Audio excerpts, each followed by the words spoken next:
Let's get to our first guest right now, the governor of the state of Florida, who's running for president of the United States. Ron DeSantis joins us. And Governor, it's great to have you back on the show. Good to see you. How you doing? Doing very well. I'm very eager to talk to you about something that happened last night. You and the First Lady of Florida welcomed a large aircraft that landed in Tampa. What happened there? So we answered a need of people that had been stranded in Israel as the war broke out and were not able to get out of the country. They did not have much luck with the embassy or the State Department. So last week I did an executive order. We scrambled our emergency management resources, and we were able to arrange flights. And we did work with the Israeli government so that these flights could get in there. And so the first flight was 270 Americans, mostly Floridians, but honestly not all, because there was people that were desperate and like, I'm not going to turn we're all Americans here. So we did that, and some of them were in really difficult circumstances, and so they were very happy. But the interesting thing, because my wife and I greeted all these people coming off the plane, there were 91 kids that were on that plane. So, I mean, we were rescuing rescuing moms that were traveling with 4 or 5 kids by themselves. We were rescuing families that had a lot of very young kids, like under 3 years old, that they're having to do. So I'm sensitive to that because my wife and I have a 6'5" and a 3-year-old, and I'm thinking like, man, imagine doing that as like these rockets are going off. And that was one of the mothers came up to me and she pointed to her daughter, who was I think about 6 years old, which is the same as my oldest daughter, and she's like, as the rockets were going off, she said, I don't want these rockets, no more rockets, we got to get to Florida, I want to get to Florida. So they were able to do it, and they were very happy. So we're going to have more planes, definitely, probably 2 more. We think that there's between 500 and 1,000 Floridians that need transport back. One of the things we're also going to do is what the feds have decided to do is, okay, they'll work to get you out of Israel, but they're basically dumping people in Greece.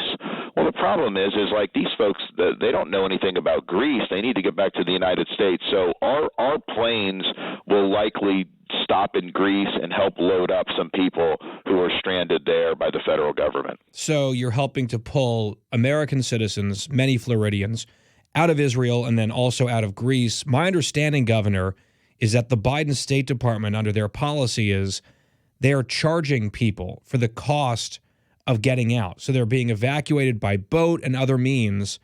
And then, okay, if that's what the federal government's doing for you as a U.S. citizen, you have to sign a note basically promising to pay them back, some sort of fee to get them home. Number one, are you charging the people on these flights to Florida? Let's start with that. No. Number two, what do you make of that policy? It seems like the federal government spends a lot of taxpayer dollars on a lot of different nonsense. Strikes me as maybe a good use of taxpayer money to get American citizens out of a war zone and not charge them. Yeah, I mean, think about it. I mean, how many illegal aliens have they flown to different places in this country at no charge? How many governments, local governments, state governments have put illegal aliens in really nice hotels? They're not charging them for anything like that. So it just shows the ruling class, yet again, putting Americans last. This is not something that's high on their agenda, and so they're not going to do what needs to be done, whereas some of the other stuff, like settling illegals throughout our country is, so they're going to spare no expense, and they're going to get that done. So I think it's pathetic, and it does show the people that have come on the Florida flights, they were genuinely appreciative of just showing leadership and not getting bogged down in the bureaucracy, not making the excuses, but they definitely, you could tell there was definitely a lot of dissatisfaction with how the federal government has handled this. Governor, as you watch some of the protests, and I put that word in quotes, the protests on behalf of the Palestinians. The media calls it pro-Palestinian protests. Anti-Israel protests is a little bit closer to the truth. I would say pro-Jew butchery, pro-Hamas hate rally is a lot closer to the reality for a lot of people attending these rallies across the United States and across the Western world. When you see that kind of animosity directed not just at the state of Israel, but the people of Israel, a celebration of the murder of innocent people, how does that strike you? Why is that such a malignant strain, even among some in the United States? Well, it was very, very jarring to see before the blood was even dried off the Israeli civilians who were massacred by Hamas. You had people going out and celebrating Hamas on the streets of America. You had Harvard students signing letters praising what Hamas did. And I'm just thinking to myself, look, I'm proud to be very pro-Israel. I think that's best for U.S. interest. I think that we have a tremendous relationship. There's a whole reasons why I am. But if you're not, okay, that's fine. But even if that's the case, why would you go out and celebrate that? And then to see this happening in cities all across the United States, it's a huge, huge problem. And I came out very clearly as the left started talking about bringing in people from Gaza, the Palestinian Arabs, to the United States. I said, no, we're not doing any of that. And part of the reason I said is just if you look at the culture there, they teach their kids in Gaza to hate Jews. I mean, the textbooks in schools do not have Israel on the map. They're trained that, killing Jews is a good thing. I mean, it's a toxic, toxic culture. And I fear what we're seeing in some of these cities is a result of immigration policies that we're not focused on ensuring that people coming to this country are 100% lined up with the core values of our country. Because if you were, I don't think you would be out there celebrating beheading infants. I just don't think that you would do that. And I look what's happened in Europe and kind of their immigration policies, and I think it's created huge problems that they're now having to deal with. And I'll never forget, too, just because we're now talking about the Israeli conflict with the Palestinian Arabs, September 11th, the whole world really came together to stand with America, but there were Palestinian Arabs in Gaza and the West Bank celebrating the Twin Towers being taken down. That was a searing image for me to see that, and I remember it very vividly. The media, they gave us blowback, so the media didn't want to kind of continue showing that, but that happened, and it just shows you, that's how some of these people think. Of course, there are a lot of young people in Gaza, kids who weren't alive on 9/11, weren't alive when Hamas was elected in 2006. They're caught in this crossfire. Their brains are being poisoned with the indoctrination that you just mentioned. But you can imagine their parents desperately want to get them to safety. What is the best thing that could happen here? Because you're saying no to Gaza refugees coming to the United States. They should be able to go somewhere, I would imagine. Is this time for some of the Arab allies who profess to care about the Palestinian plight to open up their countries? Is that maybe the solution here? Of course. The Arab countries should take them. You have Egypt, you have Saudi, you have Jordan, you have Lebanon, you have others in North Africa, you have others in the Arabian Peninsula. They should take the Palestinian Arabs. They've never been willing to do anything, and that's the thing. They kind of use it as just like a political tool, but they've never been willing to do anything. And that's traditionally how refugees work. You don't resettle refugees halfway around the world anyways. What you're supposed to do is get them out of the conflict zone somewhere in the region. So that's a no-brainer. That should absolutely be the case. And look, I have sympathy for some of these people caught up in this, but I think we also have to we have to defend our own people and our own society. And if there is a toxicity that is developed, I think it's unfortunate, but I think importing that to our country is an absolute no-go, and that would be something I would be very firm on. One of your rivals in the presidential race on the Republican side is Nikki Haley, and she, in the New York Times, wrote about this, has a different view on this. She said that there is a long-standing ability for the United States to do vetting and to separate out civilians from terrorists. What do you make of that framing when it comes to this question of the resettlement of Gazans potentially in the United States?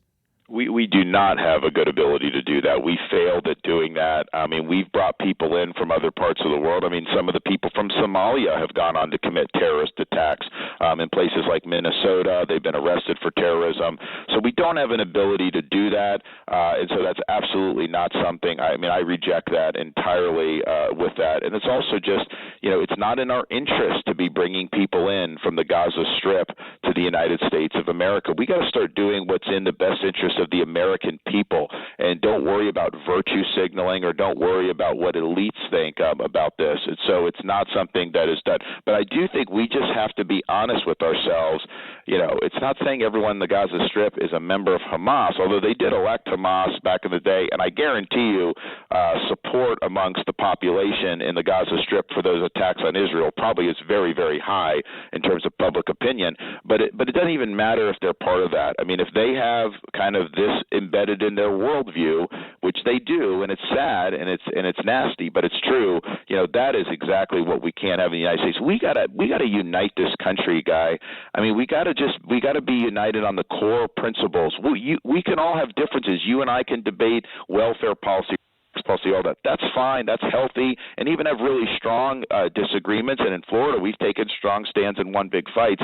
But you've got to believe in kind of the core conception of America, the idea that our rights come from God, limited government, the idea that it's wrong to go butcher people like that. And if we're bringing in people that aren't necessarily on that page, then we're making a big mistake.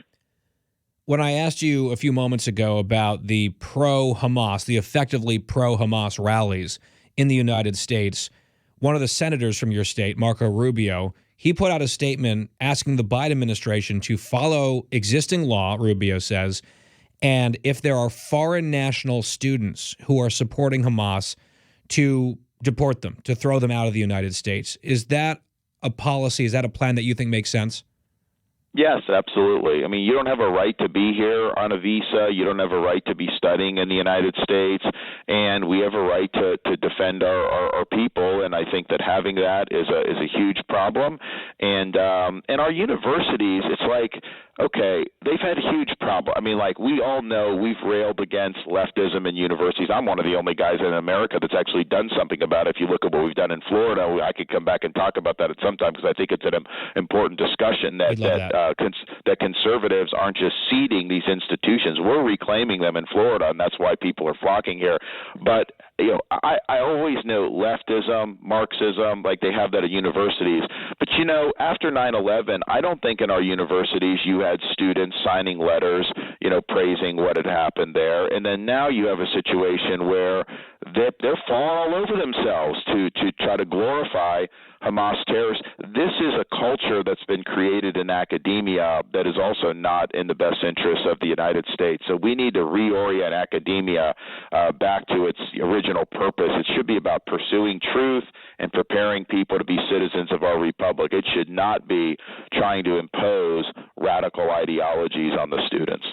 There's a horrible story out of Illinois where authorities say that a 6-year-old boy, Palestinian-American, was murdered by a landlord where he was living, apparently motivated because of this conflict, some sort of retribution, very sick, a small child dead. The president put out a statement about it. If all those details are indeed confirmed, is it incumbent on supporters of Israel to distinguish themselves from how we've seen some of this sickness on the left and say, of course, a murder like that is totally unacceptable in this country? Oh, we do not want to bring that conflict here, to be taking out, you know, passions are running high, but to be taking it out on somebody who has a similar ethnic background to people over there, we cannot go down that road. That is a total dead end. And I have no doubt that pro-Israel folks will stand up and say that that is wrong. You know, one of the things that's bothered me about some of the Hamas, or some will say, well, we're not pro-Hamas, we're just pro-Palestinian Arab. Okay, well, you should be demonstrating in favor of Hamas releasing the hostages that they have. Right. And yet I don't see them doing that. But certainly our country, we should stand with Israel 100%, all that, but we do not want that conflict to tear this country apart, and acts like that, I think, are totally counterproductive, and they're wrong. Finally, Governor, last question. I mentioned Nikki Haley earlier, another one of your opponents in the presidential race, the frontrunner Donald Trump. He said some interesting things in recent days about Hezbollah, about Bibi Netanyahu, the Israeli prime minister. Seems like he's done some cleanup there. Just any reaction to the way that the former president has been talking about what's happening over there? Well, you notice he doesn't do very many events. He won't debate, and when he does go out, they got him on the teleprompter. But when he goes off the teleprompter or when he does give interviews, he tends to step in it and say things that cause a lot of blowback. And so when he was attacking Bibi, the problem with that is he was doing that because he's got a personal beef with Netanyahu, because Netanyahu congratulated Biden after 2020, and Trump has never forgiven him for that. Trump views that as a personal slight to him. So when Bibi's manning the ship here, major conflict for Israel, one of our strongest allies, Trump's taking pot shots at him, not because of anything that's happening there, but because of this personal beef that he has. You need to be uniting in situations like this. A leader's got to rise above any personal slights that you may perceive and do what's in the greater good. And it should have been a message of solidarity with the prime minister and with the people of Israel. But again, it was Donald Trump really putting his issues front and center. And I think it's about time that we have leaders that are going to put your issues front and center, that are going to put the American people's issues front and center, and that are going to do what's in the overall best interest of our country, regardless of how someone may have personally slighted you. Presidential candidate and Florida Governor Ron DeSantis, our guest here on the Guy Benson Show. Governor, as always, thank you. We'll talk soon. Okay, take care. Bye-bye.